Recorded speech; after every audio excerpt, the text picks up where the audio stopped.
Hello, lovely people. I go by the name Gu Rivera. Marilyn Quatin here. Yeah, Polisata is my name. Hi, Edna Watson here. I'm Felicia Donko. Hello, I'm the person of the I go by the name Jefta Kofi Sapa. So I go by the name Asante Kofi Richland. Marvin Okuku Imano.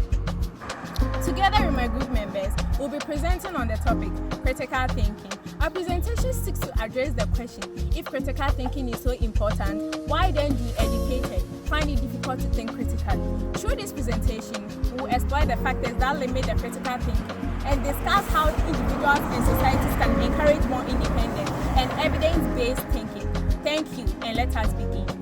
One of the most imperative skills appreciated globally across all aspects of life, be it educational, medical, personal, or for nation good, is critical thinking. Critical thinking to a layman may simply mean cracking one's brain outside the box rather than making a random or biased judgment. By looking deeper into it, an American philosopher, Richard Paul, alongside Elder Cyril, through profound literature works like Miniature of Critical Thinking, Tools and Concepts, define critical thinking as the art of analyzing and evaluating thinking with a view of improvement. Simply put, critical thinking is the ability to think logically, clearly, and fairly of what to do and what to believe. Thank you. After understanding what critical thinking means, a question arises. If critical thinking is very important for national development, why do many individuals, including the educated, find it difficult to think critically? John Dewey, in his book How We Think, lets us know that critical thinking is a reflective way of thinking. It means thinking should be deliberate rather than just accepting information as it is. We also learn that critical thinking, even though it's important, has many barriers which is preventing individuals from thinking critically. Barriers such as stereotyping and traditional beliefs. My fellow group members will now elaborate on the barriers of critical thinking and ways we can curb such barriers. Thank you. As my colleagues have already explained the importance of critical thinking, I would like to further educate you about the two barriers of critical thinking, which is the confirmation bias and stereotyping. When you talk about confirmation bias is when someone believes or accepts something, information that supports their belief and ignore evidence against them. Example, someone who thinks flying is unsafe focuses on only plane crash. Well, secondly, stereotyping. When you say stereotyping, it's when someone judging belief are based on assumption rather than fact. Examples of stereotyping is when a teacher believes that a student can perform poorly because of the family background he or she is coming from. Thank you. On the barriers already discussed, I will continue by explaining other cognitive and psychological factors that prevent people from thinking critically. These barriers shows that education alone does not automatically guarantee critical thinking because people's judgments and decisions are often influenced by limited knowledge, fixed mindset, and emotions. Another significant barrier is the Dunning-Kruger effect, a concept developed by David Dunning and Justin Kruger, which is a situation in which people with limited knowledge or competence in a particular area overestimate their abilities. Due to their limited knowledge in such areas, they do not realize their deficits and continue building conclusions based on that. In addition to these cognitive barriers, psychological factors cannot be overlooked in reasoning objectively. Emotions have a powerful influence on the way people interact situations and make decisions. When individuals rely on emotions instead of careful analysis and evidence, they may arrive at a biased conclusion rather than objective measures. Thank you.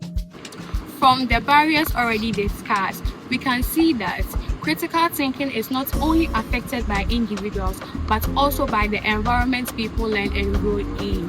I will now continue with educational and social barriers. Low self-esteem is one barrier that affects critical thinking.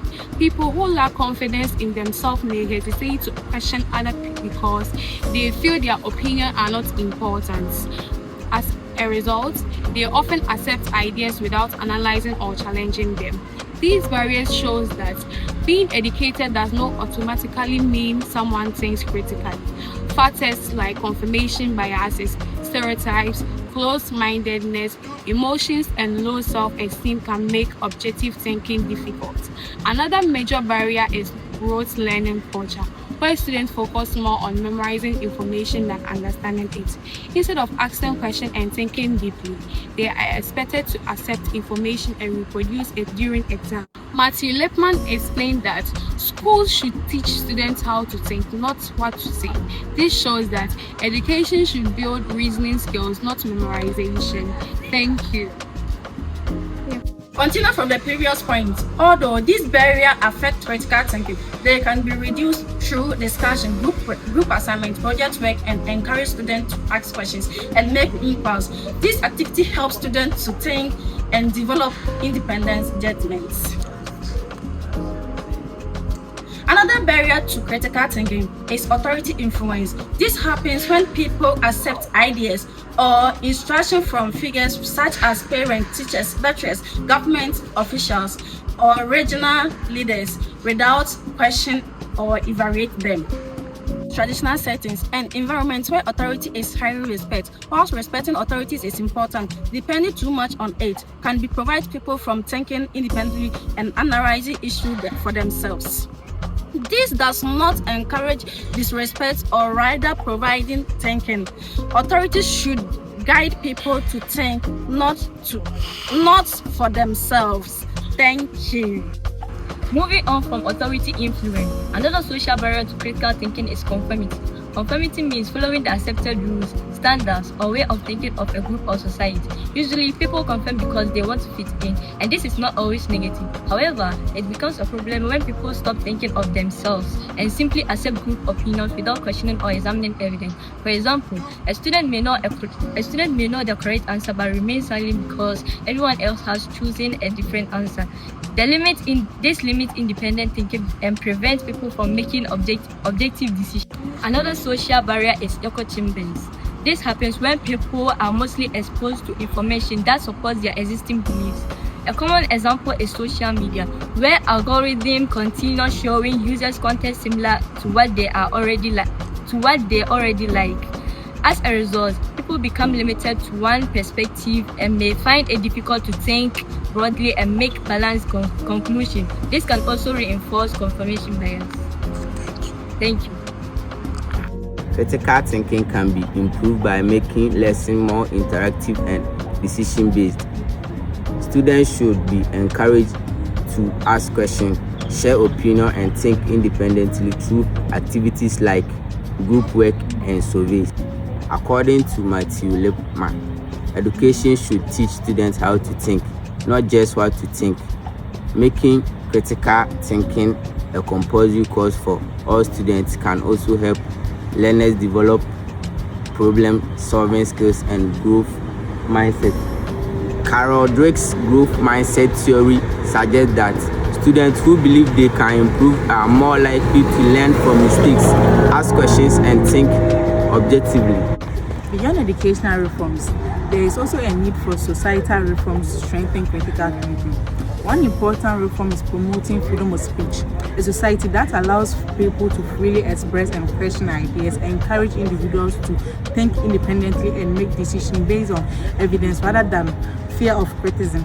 John Dewey believed that democracy and open discussion creates room for free and unbiased inquiries. By doing this, individuals will be able to reason independently and make more objective decisions. Thank you. In conclusion, critical thinking can only be fully developed when improvements are made in both education and society. These reforms create an environment that encourages independent reasoning and evidence-based decision-making. The ideas of scholars such as John Dewey, Richard Paul, Linda Elder, Stanley Milgram, and Daniel Kahneman support our argument that there are many barriers that can limit critical thinking and explain why even educated individuals may struggle to think critically. This shows that critical thinking is not simply about intelligence or education only. It also depends on the environment, learning experiences, and opportunities people have to question, reflect, and reason independently.